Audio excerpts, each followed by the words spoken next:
Hello, and welcome to The Close Read, the official podcast for the Claremont Review of Books. I'm your host, Spencer Klavan, Associate Editor at the CRB, and we are bringing you our very first episode in 2026. I think that's true, and boy, is it a big one. It's got video, and it's about a new double issue, the 25th anniversary issue. So, of course, whom else could I be talking to on such an occasion than our very own editor, Charles Kesler. Charles, Happy New Year.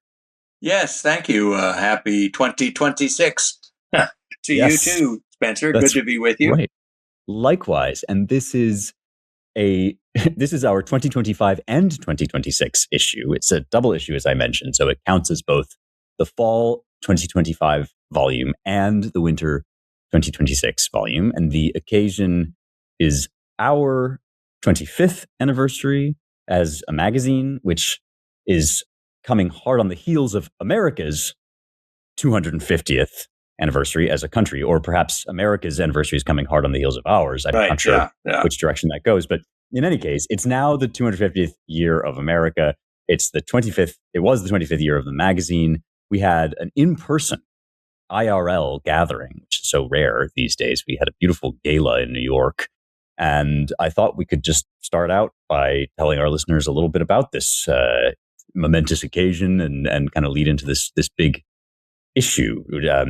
What are your recollections? It now seems distant, long ago, but what do you remember from that? This was the event was in early November of 2025 at in Manhattan at the Metropolitan Club, which is a lovely setting for about 300 of our friends and writers and readers and supporters all. And it was a great occasion, marred only by the absence of one of our own editors, Chris Flannery, who, for medical reasons, was unable to attend, and the absence of the chairman of the board of the Claremont Institute, Tom Klingenstein, who also had a medical issue at the last moment and could not attend. Both of them are doing well and are recovering, if not recovered. So we're happy about that, but we were sad not to have them with us. Tom was scheduled, in fact, to give one of the talks at the anniversary celebration, so we missed him both officially and, of course, unofficially or personally. But that didn't stop me from giving a talk. It didn't stop Larry Arnn, the vice chairman of our board, and of course, the well-known president of Hillsdale College, from giving a very glowing tribute to the CRB and to me as the long-term editor of the CRB. So it was a great occasion. A good time was had by all. I would say we're ready to do it again. We just if we have to wait 25 more years, that's a bit of an obstacle. But we'll see if we can. 50th. Yeah. Yes, right. Yeah. Well, we certainly hope there will be. I have every confidence that there will be a 50th. But no, we should do this more often. I think we should do this more often. Yes, I always say we should hold more parties. Yes. Because there's a lot to celebrate in life, not all the time, but still enough. And it's kind of a sin not to rejoice when you should rejoice. So yes. We will try to rejoice more often going forward. Yes, to fulfill our quota of rejoicing. Yeah, assuming life allows us to do so, life and politics. So this is a very large double issue, as Spencer was saying. It's 150 plus pages, so it's almost obscenely long. But it is a double issue, so it's you have 6 months to read it. Fall and winter. So even though it is the size of a small book, or medium-sized book, you have time to read it, and it's got some great things in it. As Spencer was testifying to just a moment ago. Where would you like to begin? I guess you said my remarks. You were teeing me up to say something about those. So you should probably, yeah. My remarks live at the event were really about 25 years of the CRB and what we had accomplished, what we had set out to accomplish, and sort of where we go from here. And so I turned that into an extra long editor's note, basically, for this issue, talking about Claremont conservatism, which is worth talking about. It's, lately our reputation is linked to that of Donald Trump as a candidate, as a phenomenon, as the current president, because we've supported him more or less firmly since he first ran in 2015, 2016.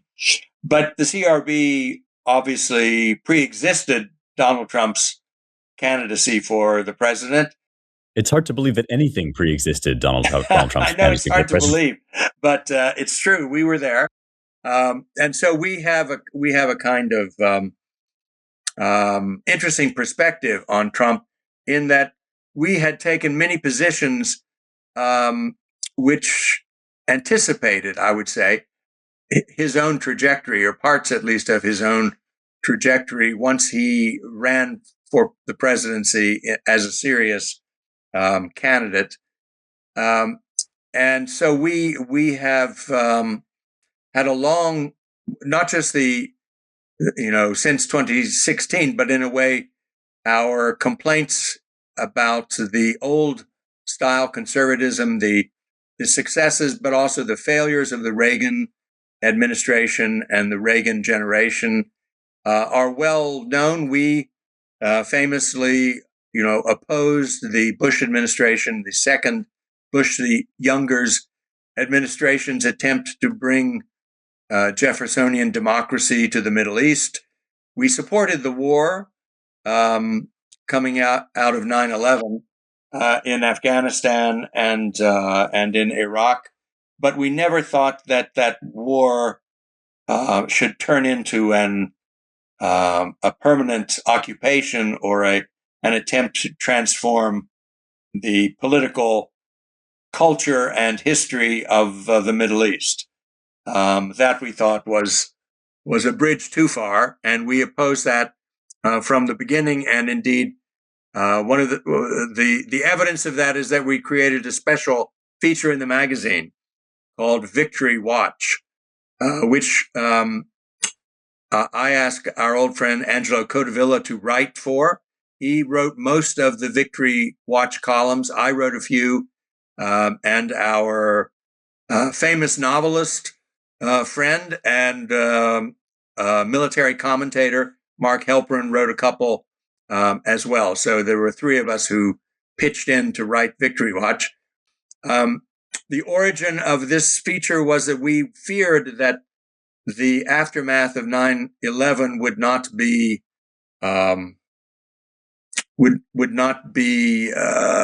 successful. That there would be no victory. There would be no reset of America as a world power emerging out of it. That the shadowy terrorist groups that for a long time seemed to be responsible for 9/11 would slip away into obscurity, and that the war might go on for a very long time, but without changing anything or revenging really anything, or as a reestablishing the basis of American dignity and power in the world. And the confirmation of our worries, or our thesis, was that the feature lasted for 10 years because the war went on interminably without a clear victory for the United States, or indeed for the West.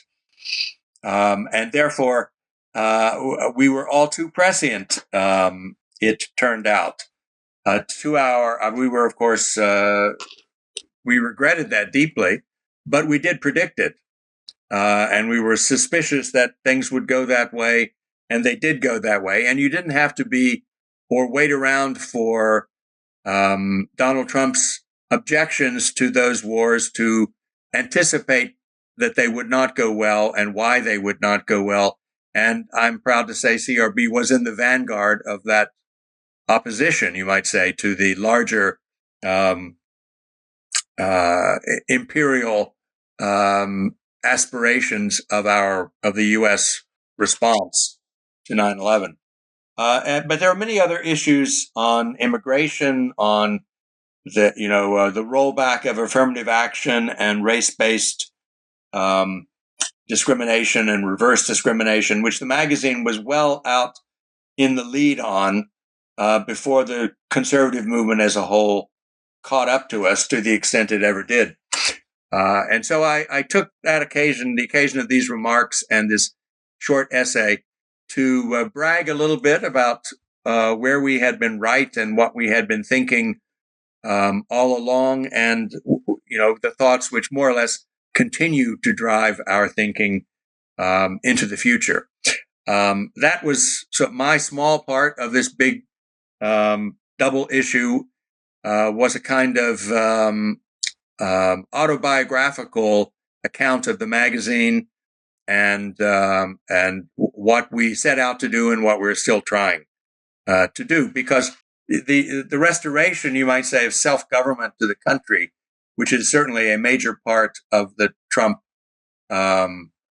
domestic policy, was always for us an essential requirement of a truly American brand of conservatism, and we haven't changed our arguments about that, and we haven't we haven't certainly declared mission accomplished because there's a lot still to be accomplished, as the Trump administration, I think, would admit. Right. So that's enough said about that, probably. But there's a lot of other good things in this big issue, which we should talk about. We should. I mean, something to note about this history of Claremont or history of Claremontism that you give, which maybe will get us into the rest of the issue, is you noted at the outset the association between Claremont and Trump, or at least the dim awareness in the public mind that we support Trump, basically. And there was a Politico article out not too long ago about how many officials in the second Trump administration are in some way related to the Claremont Institute network, our alumni, our fellows, etc. Many of them have taken up positions, which, by the way, has been very, very inconvenient for the magazine because they can't write for us while they're out there. So don't think we're not doing our service for the country. But there's an impression that this makes us a kind of like Trump shop or something. And I think your remarks, which readers can find in printed form, do a really good job of demonstrating that the support of Trump emerged naturally, although not without friction, from pre-existing principles that we had always held, not the other way around. It wasn't that our support for Trump has sort of changed the way that Claremontsters tend to view the world or politics. It was that view of politics led to a support of Trump, and and also justifies friendly critique of him from time to time. Yes.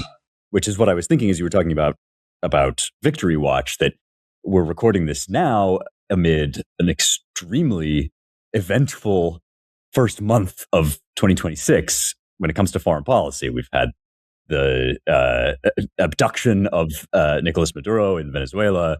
We've got the cutoff of funds and oil to Cuba. We've got the talk of Greenland, annexing Greenland, although that's a bit more kind of far-fetched and outlandish in my view. But we've also got serious unrest in Iran.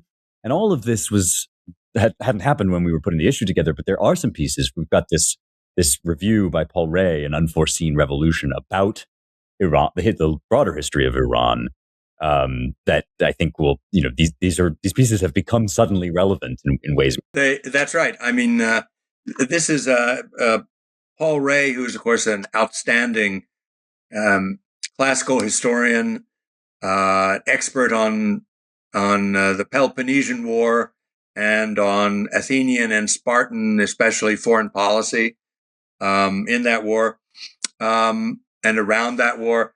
Was spent some time in the Middle East and knows the Middle East, and is interested in the question of Persia, of course, from ancient days, and Iran, as we call it today, and wrote a very seemed to be perceptive review of this new history of the Iranian Revolution. That threw out the Shah and brought in the Ayatollah and completely changed the trajectory of the Iranian nation, the Iranian people and its government, and which, at different points seemed very stable and lasting, and at other points, like now, seems very unstable and perhaps perishable. And I think Paul Rahe's piece is a wonderful window to look back at the recent history of Iranian revolutions, and it certainly gives you some thoughts to apply to the current circumstances. I mean, tyrannical regimes often seem extremely stable until they're not, and this may be such a moment. It's hard to say. I don't think anything is inevitable in politics, and certainly not in Middle Eastern politics. But it's worth, you have to think about the possibilities, and therefore the options, and how to evaluate those options if you're the president of the United States, or even if you're, the prime minister of Israel. It's or in Saudi Arabia, for that matter. I mean, you've got to be thinking about these things with a critical and historical eye, and that's exactly what Paul Rahe equips us to do in this lovely essay of his. Well, certainly in each of the conflicts, or shall we say, ongoing situations that I mentioned, Angelo Codavilla's guiding question remains just as urgent as ever, right? What does victory look like? What would it mean to have a successful outcome? Which was what he felt was lacking and was constantly stressing in Iraq. So that's going to become, I think, important again. If it already has become important again. You opened your remarks by welcoming us. Was it to the People's Republic of New York? Because we just had the victory. Yes, that's right. Mamdani. Yes. And there's a long profile, a detailed profile of Mamdani by our own Chris Caldwell in this, which I found pretty revealing. And Mamdani's an interesting character because the particular cocktail of philosophies and identities that he represents and contains is distinctly of his moment, and so difficult for people to kind of parse. He doesn't fit necessarily into all of the previous frameworks you might have used. Is he a socialist? Is he an Islamist? Is he just a New York politician? I think Caldwell does a really good job of addressing that. I think this is a great essay. I mean, it's the best thing I've read about Zohran Mamdani. It's the one piece that I think puts him in the context of New York today, and how different demographically and politically New York today is from what it was even 20, let's say, years ago, and a fortiori what it was 40 or 50 years ago. But Chris Caldwell raises and answers, to the extent that we can, a lot of questions about Mamdani, his connection to Islam, to the Palestinian cause, to the Democratic Socialists of America, about which Chris has some interesting points to make. Mamdani's mother is a Hindu, and his father is well-known professor of post-colonial studies at Columbia who's never been particularly religious. So Mamdani's own connection to Palestinians, Palestinianism, is, may be more an occasional transactional thing than we realize at this moment. We'll see. But Chris does a good job of raising that question and pointing our attention to it and to other questions about this guy who is a very gifted politician. And Caldwell does a good job of explaining how good he is as a speaker and as a political operator in the context of New York City. And of course, he also has Mamdani has the distinction of a slight resemblance to Spencer Klavan. So, yeah. That's the first I've heard of this. It's news to me, Charles. I thought this was always one of his best features, but that's very kind of you. I could be wrong. Okay. And, I can see it. You may be changing your look now to escape I this might have to. Observation. Yeah. Now that we're on video, the next episode, I'm going to be clean shaven. I'll have a mullet or something just to get away from the association. No, it's just an idea. It's just an idea. Yeah. Yeah. Okay. Thank you. I'm not sure that I can process this in real time on the podcast. I might have to go away and think about it. It's very profound what you suggest, but Chris does a good job of putting some meat on or rather, he helped me to think through an intuition that I've had for a while that Mamdani represents one of the only viable paths forward for the shape of the Democratic Party. He's a representative of something that I think is going to we may not like it, but it's going to carry water among the Democrats as they are currently situated. This sort of fusion of woke politics with just the right touch of identitarian costume, the wearing lightly of certain demographic markers is I think just like it's very potent, and we'll probably see more of it. There is also, speaking of our own editors, there's Bill Voegeli with piece on Never Trump that got some great attention. Greg Gutfeld really liked this piece, and I see why. Never Trump after 2024. I don't know if this tickled you as much as it did me, but I just thought this was kind of vintage Voegeli, dispassionately and very dryly picking apart the strange set of motivations that has created a Never Trump movement in the second term. Yes, no, it's got some great lines in it, and of course, as always with Voegeli, some great arguments about Never Trump. One of his lines is that Never Trump fails the basic requirements of a political movement, which is that the leaders of the movement are few and the followers are many. Yes, right. But this is a movement that is.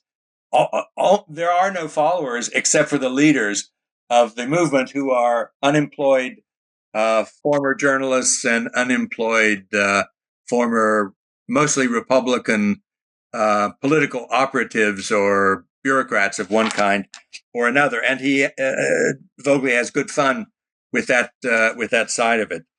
But it does raise the question. Never Trump is a very loaded term and a very loaded movement. I mean, it almost suggests that there's nothing worse than Donald Trump. So it isn't. There was never exactly a self-proclaimed, never Hitler movement or a never Stalin movement, even though there was a lot of opposition to them. But there was a little more openness in their case than there is in Trump's case from his opponents. I mean, Never Trump means under no circumstances. Yes. There could never be Trump could never be the second worst option. He is always the worst option. That's what that phrase means.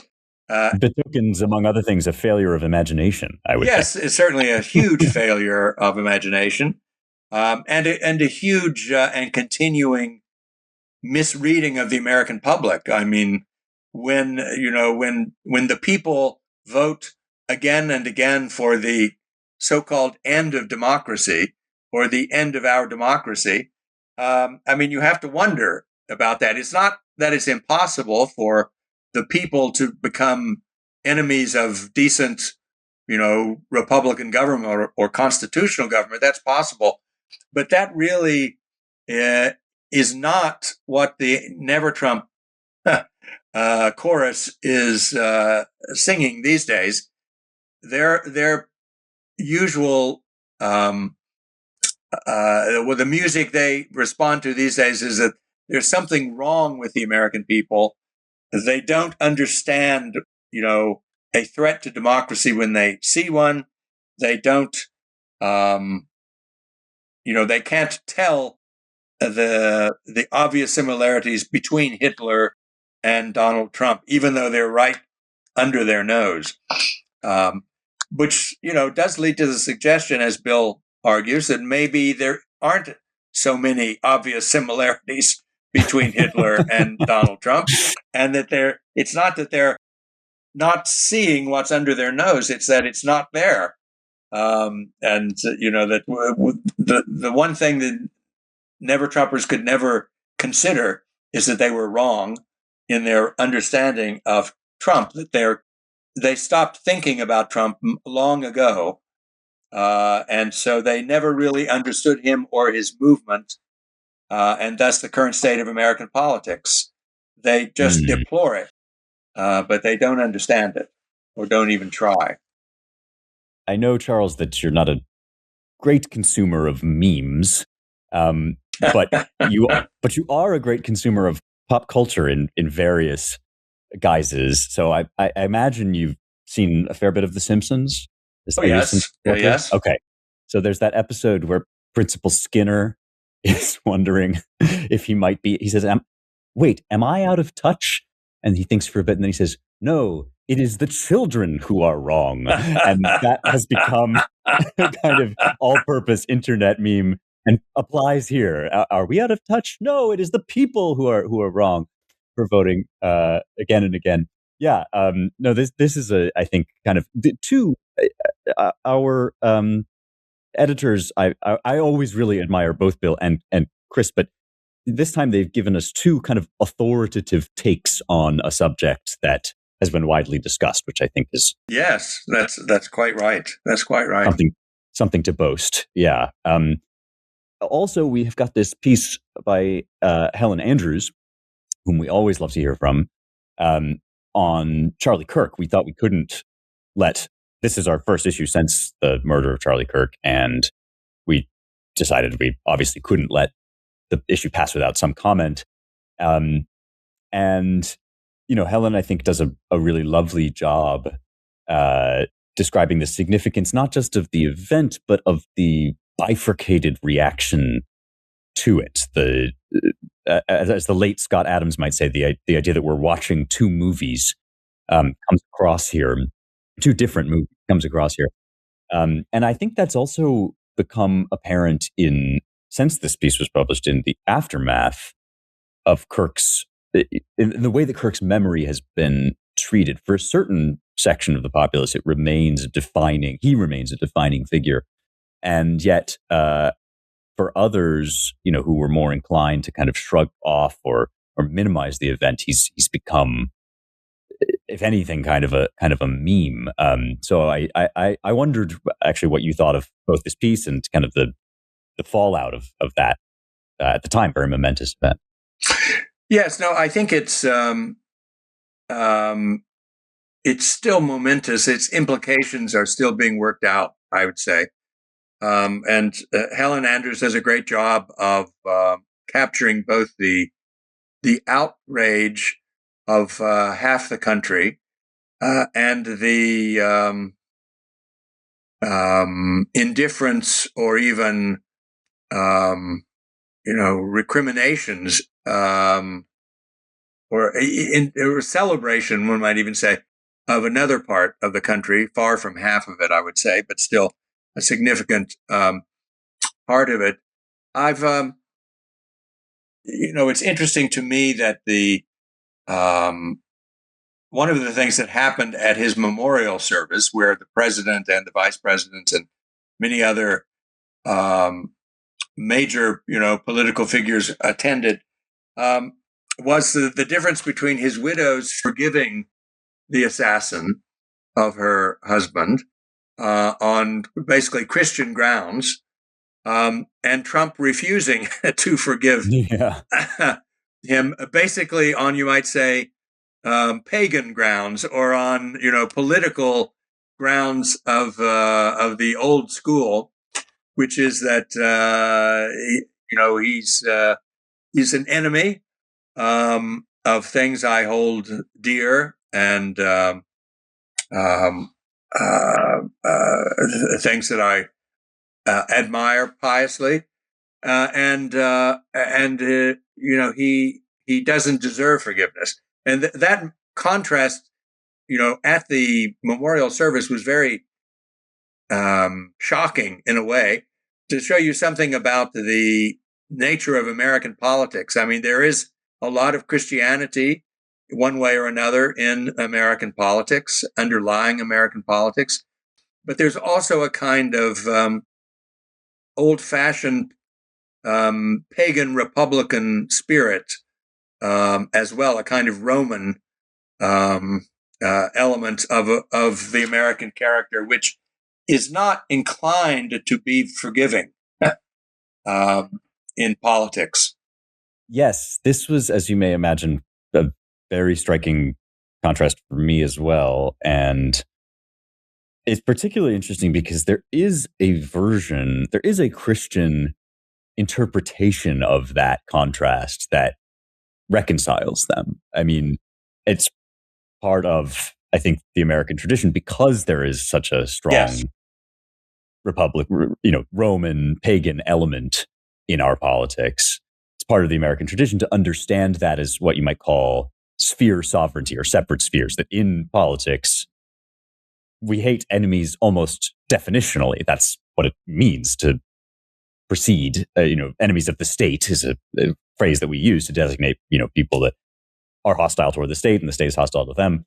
And then the kind of rider to that is, but overarching this set of commitments in the heart of every individual, we have this kind of transcendent post-political or supra-political commitment to divine mercy and forgiveness, where we are capable of applying it. So it's not that that's totally irreconcilable. It's just not clear that reconciliation is what people still want to pursue.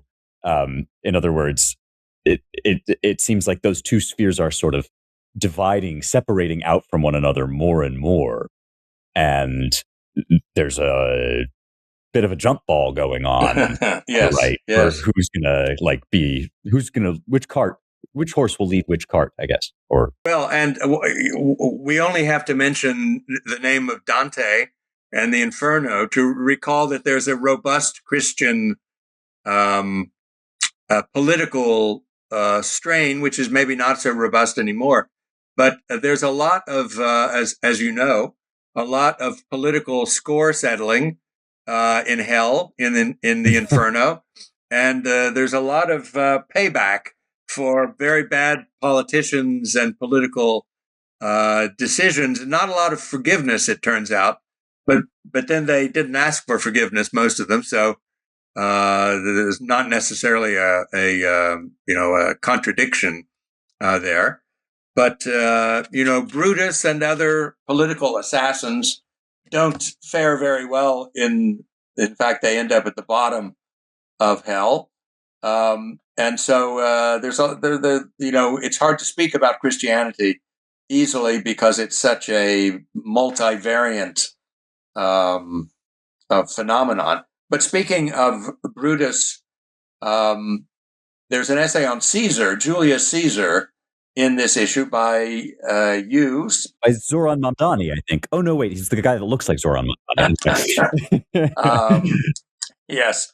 Well, and so what can you say about that? What is what's the takeaway, as we say, from Julius Caesar? This is a new translation you're commenting on of his. Is it both? Is it both the Gallic War and the Civil War, or is it what? Just the Gallic War. Just the Gallic War. Okay. Yeah. So this is, as you say, it's a review of the new Loeb edition. So I bet a lot of our listeners know what Loebs are.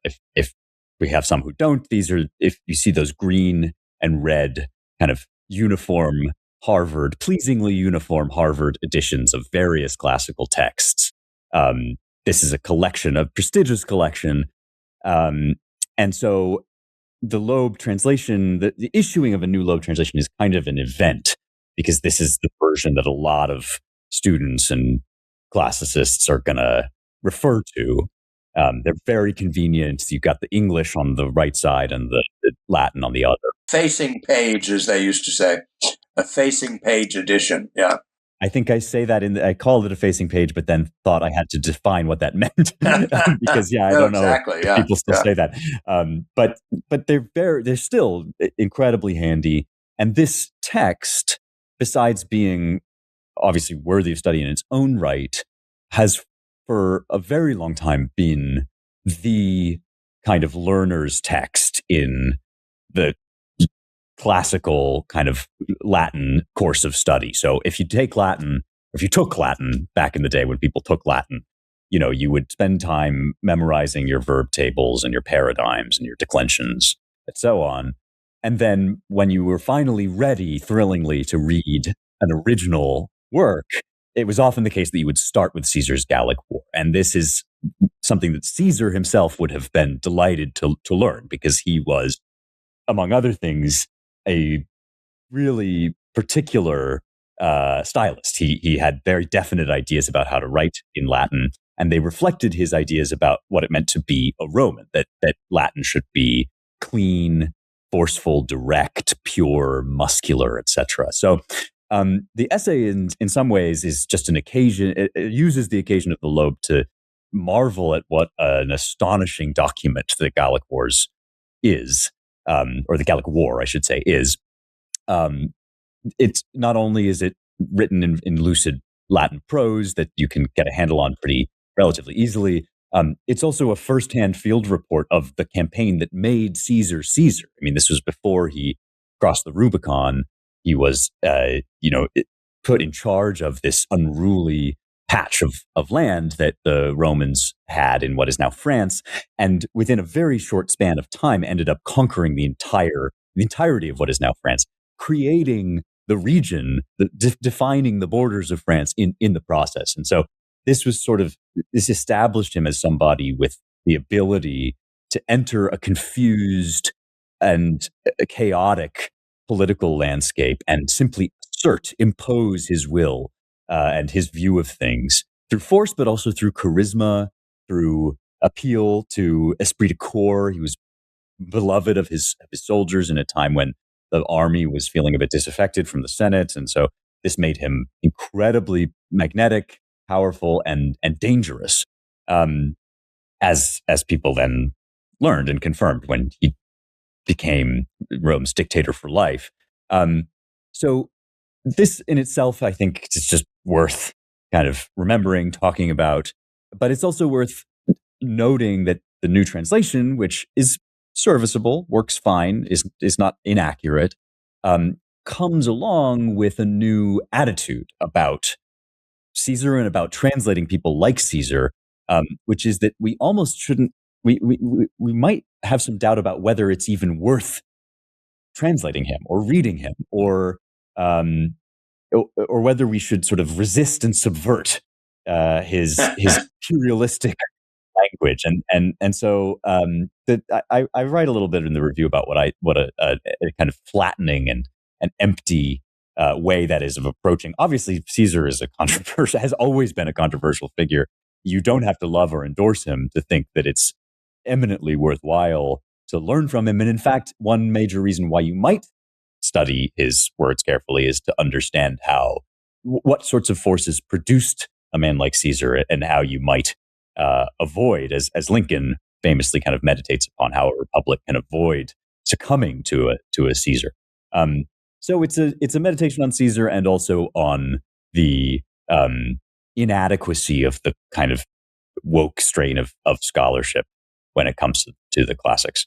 And it's not the only piece about the Roman Empire. Actually, in our double issue, we have a double Roman offering. We've also got Barry Strauss and Suetonius, who talk about rip-roaring historical adventurers. A famous gossip was Suetonius, and an imperial archivist, so he had lots of access. And Strauss does an admirable job, as always, of kind of bringing that to life as well. Yes. So Suetonius writes on the 12 Caesars. Yes, he's much later, right? Then. Yeah, much later. In the both good and bad emperors of Rome, and but as always, Barry Strauss does a great job of finding the charm and the romance beside the horror of Roman themes and classical themes more generally. So that's right. We've got not just Julius Caesar, but many of the Caesars, maybe all of the Caesars. Do we have? We've got a lot of Caesars. I don't know that we have every Caesar mentioned, but I think I say this in my review, that the fact that they're called Caesars is kind of emblematic of the effect that Caesar had on people, that his name became synonymous with emperor. That was it became a title, and not only in Latin, but it also is Kaiser in German, and Tsar in Russian are all kind of homages to how definitive his personality was. So yeah, there's something to be said, I think, just for the sheer dynamism of his personality, and for all of these wild and woolly tyrants and also, benevolent rulers as well. There's kind of good and bad Caesars in there. Yes, well, Julius Caesar is, as you were saying, notoriously hard to pin down.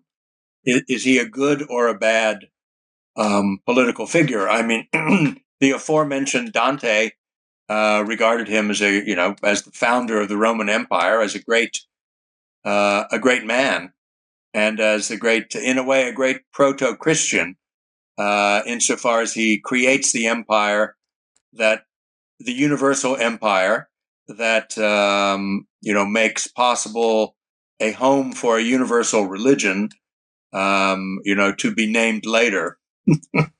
Yes, exactly. And not that much later, but yeah.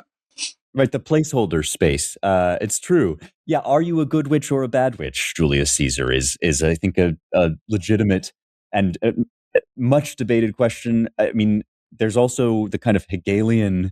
It's Hegel, I think, who says this about Caesar, that he was simply a product, a necessary product of the churning of history. That it doesn't actually evaluating him as good or bad. It's sort of beside the point.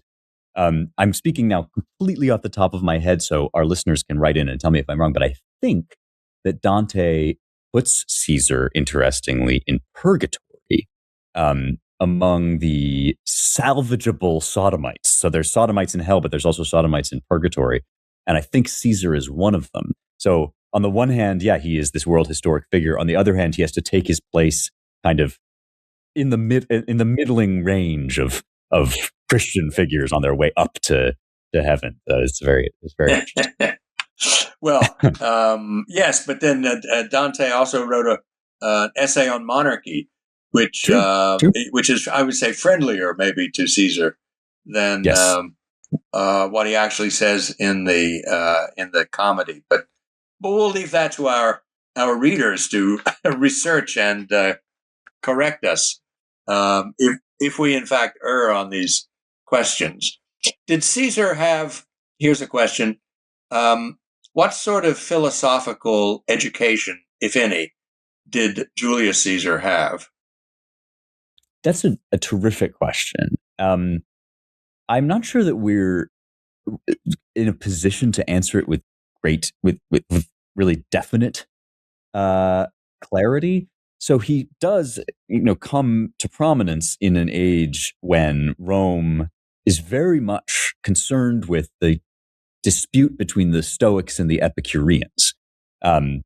These are two Greek schools of thought, as you know, that emerged in the Hellenistic era in the wake of Alexander the Great's death. And in some ways, they are kind of competitors for kingly allegiance, because that was an age of monarchies too. And these Hellenistic schools, represent rival ways of understanding the cosmos. The Stoics having a kind of unified vision of one providential mind, that is Zeus or the Logos, under which is sort of subsumed all other science, all other phenomena. And the Epicureans being much more about kind of loosey-goosey chaos and flux, this idea of atomic flow, and gods, distant gods, with not much of a concern in human affairs. So we know that there were Epicureans. I'm again speaking off the top of my head, so I hope I'm right about this. Epicureans among the assassins, and that Stoicism was kind of more viewed as more classically Roman. Cicero famously defends, is not himself a Stoic, but defends the Stoics against the Epicureans. Whether Caesar gave us any pronouncements on the subject, definitive pronouncements on the subject, I cannot say. But I think, as usual, it was his practice to kind of keep himself aloof and be greater than any of these party disputes. That was sort of typical of him. Yes, no, but I mean, his concern for style, I mean, as a writer, and the sort of, simplicity and directness, is very interesting, because it's, it becomes, as you say, a sort of standard against which future Roman prose, Latin prose, would be measured. Not the only standard. I mean, you obviously have Ciceronian style, especially as a kind of competitor, which is more elaborate, more rhetorical, more classical in some ways. But it's interesting because he and Cicero were friends, or at least some part-time friends. Frenemies, yeah. Part-time enemies, frenemies, yes, I guess. Yeah. But certainly Cicero did not regard him as uncultured or uncultivated or a barbarian. He regarded him as very Roman, for better or worse. Exactly. Yes. I mean, the big debate of the time was about how Greek your speech should be. That the Greeks were famously the best orators in the world, or they were thought to be, and the Romans had a bit of an inferiority complex about this, which manifested either in outright rejection of Greekness or endorsement of it and emulation of it. And there was a debate that Cicero at least represents as being between kind of Atticism, that is emulation of the Greeks, and Asianism, which is emulation of the more luxurious and florid styles of the Eastern courts. And it's clear that Caesar listed closer to plain speaking, in fact, even further than Cicero, who, as you say, was given to purple prose from time to time himself.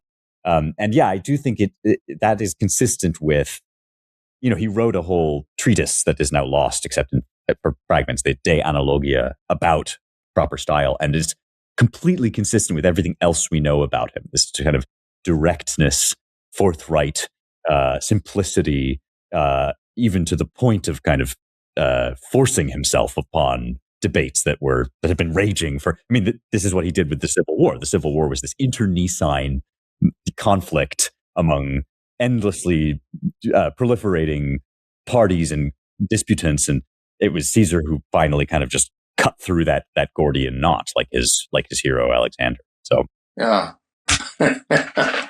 Well, we should talk about a couple more pieces in the special anniversary double issue. I think it's not all Latin, it's not all Roman. We've got an interesting piece, for example, by the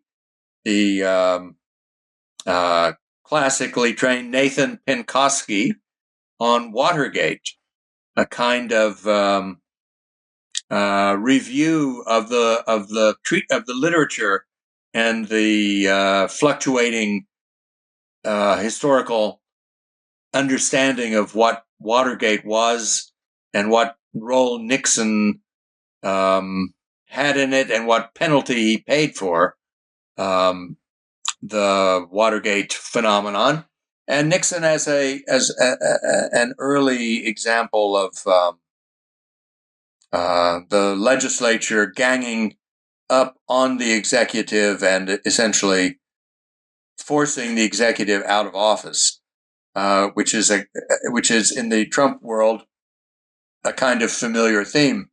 Trump having survived two impeachments so far, right? And Nixon, rather than being impeached, leaving office and famously resigning the presidency.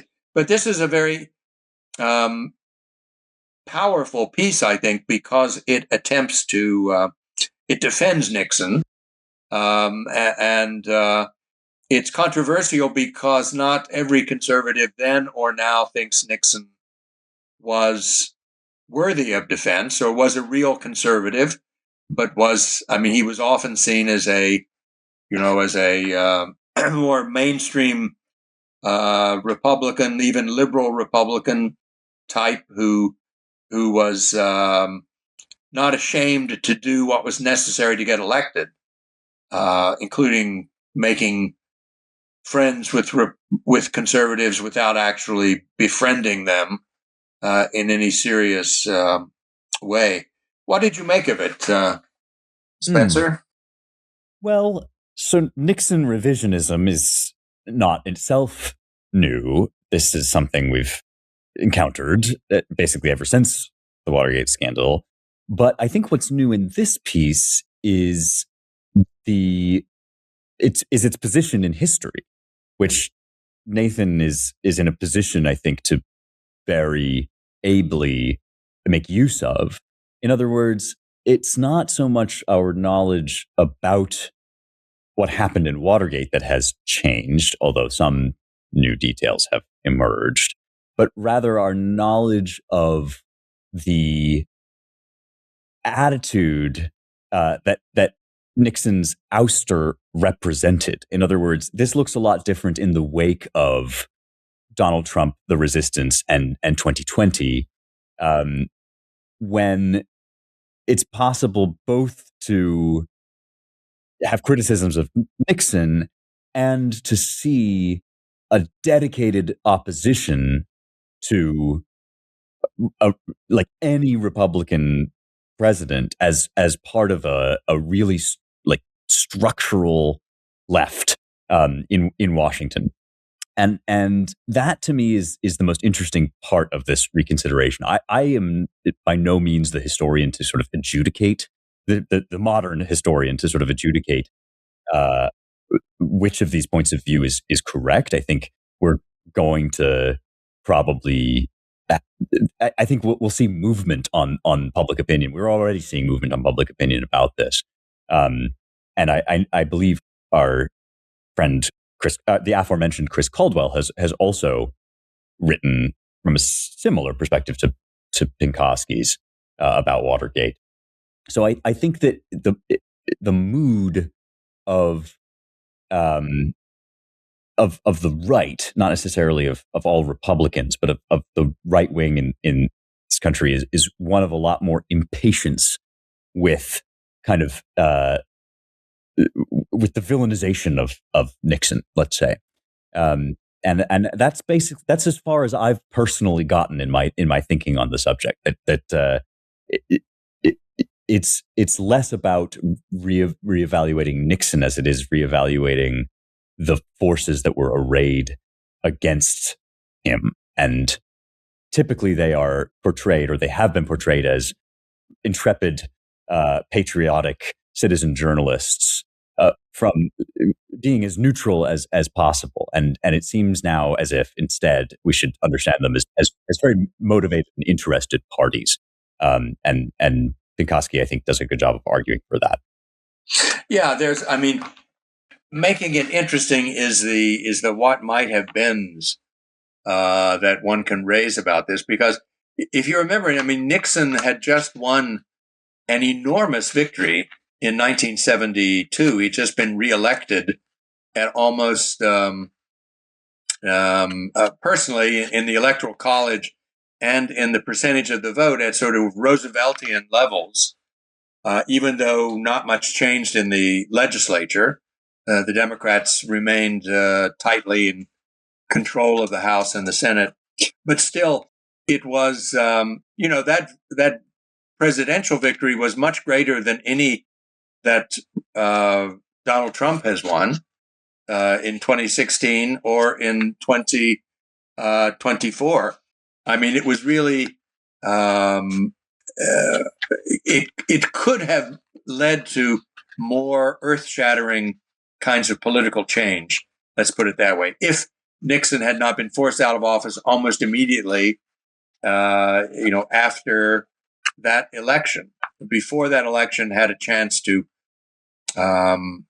produce any consequences in terms of a change in American government, both in its structures and in its operations. So it's it does raise the question what that the attempt to get rid of Nixon was not just an attempt to put an end to illegalities of the Watergate style, but it was an attempt to head off at the pass, a coming more populist or more constitutionalist or constitutional populist, however you would see it, opposition to the way business was being done in Washington and had been done really since the New Deal. That's very well said. Yes. And I think is what I was groping at when I was talking about the sort of similarities with Trump, that at the time, perhaps I wasn't around, but at the time, perhaps we didn't fully understand how devoted the opposition was to that kind of populist revolution. Well, we'll have Mr. Pinkoski on the close read, so watch this feed and we'll discuss this piece. Well, there you go. Yeah. There's also Why Natural Law, a really landmark essay, I think, by Pierre Manon, whom we're not having on the show. I hope that I would be able to conduct an episode of this podcast in French with Professor Manon, but I think our listeners might not appreciate a foreign language edition. Well, what about our French listeners? They may not appreciate it either. I don't know. How good is your French? Yeah, that's right. They would probably be appalled. But this is a really, I think, penetrating and rich text, just laying forth with great clarity the title says it, the reasons why one might favor some kind of natural law approach, despite its, shall we say, disfavor among that's the fair. literati. Sure. Yeah. Why natural law still has lots to recommend it, despite not being the kind of default or most reflexive way of thinking today. Yes, and so this is the first contribution that Pierre Manon has made to the CRB, and we hope, of course, not the last. Manon is the leading, he's certainly a leading French intellectual on the right of French politics. He is in some respects a student of Leo Strauss or the Straussian school. He's also a student and a sort of adherent of the Raymond Aron school of French nationalism and national conservatism, if you want to call it that. so he's well versed in all of the contemporary back and forth about the EU and about immigration and migration as major disruptive questions of European politics and French politics in particular. And so the essay, although it is a sort of classical, it raises the question classically: what is natural law, and why is it plausible, and why is it necessary if it is plausible? And he does so very at considerable length, and in an essay written especially for us and our readers, and translated by several of our own editors and friends of the magazine. Keep des traducteurs, a team of translators. That's right. And it's a piece good enough. Not that this is necessarily a high standard, but it's good enough to be on the reading list of my seminar on natural law, which I start teaching next week. So it's one of the 2 or 3 pieces from the anniversary issue, which I have inserted into the early weeks of my seminar. So I'm showing you the versatility of this enormous double issue, and why you should run out and subscribe if you are not a subscriber, or read if you are a subscriber and have the issue already at hand. But anyway, Pierre Manon, why natural law? Yes. Yes. Why natural law? You should start handing out pins or T-shirts. I'm on the Charles Kesler reading list, and all I got was this lousy T-shirt. That's people would love that. Well, it's a big issue, and we've fittingly gone long, and yet barely scratched the surface. There's so much more in this, but I think we've dealt with a lot. There's Christopher Flannery on John Quincy Adams. There's yes, on John Quincy Adams's diary. John Quincy Adams was one of the great diary keepers in politics, and especially in American politics. Flann is on a great roll.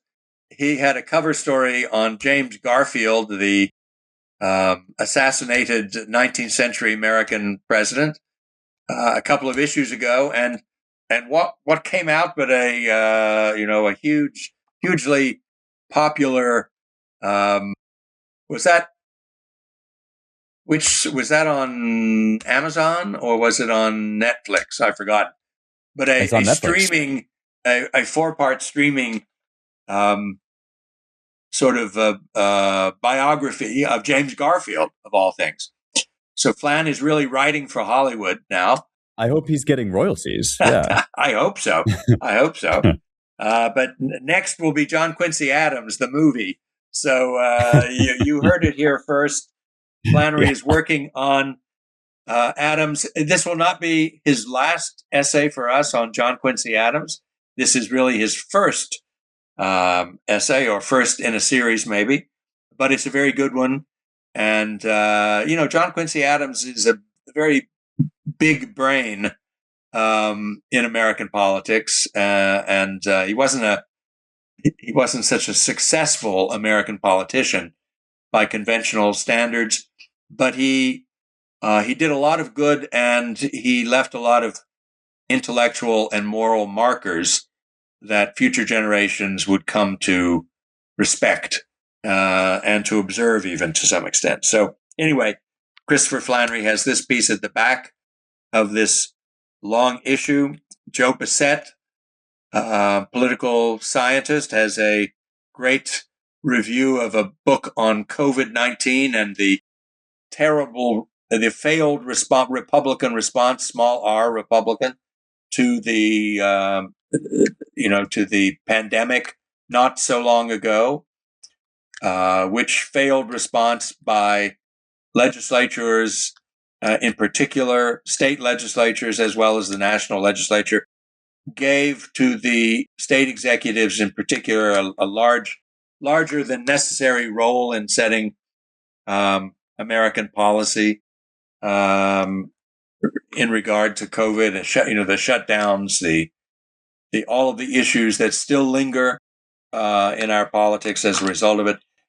That's a very nice and critical piece about where we went wrong in our response to COVID-19. That's also certainly well worth reading. Phil Munoz, who teaches at Notre Dame, has a nice piece on the debate over how to understand the American founding between the school, one school of Straussians and others who say, like Patrick Deneen, who say that the problem with the founding is that it was a modern Lockean project with too much individual rights, too